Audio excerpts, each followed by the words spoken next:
भूत अशना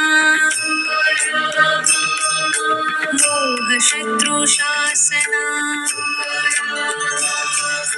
वक्ता महावाणी बाबाजी शिष्य शिरोमणी अमृत संजीवनी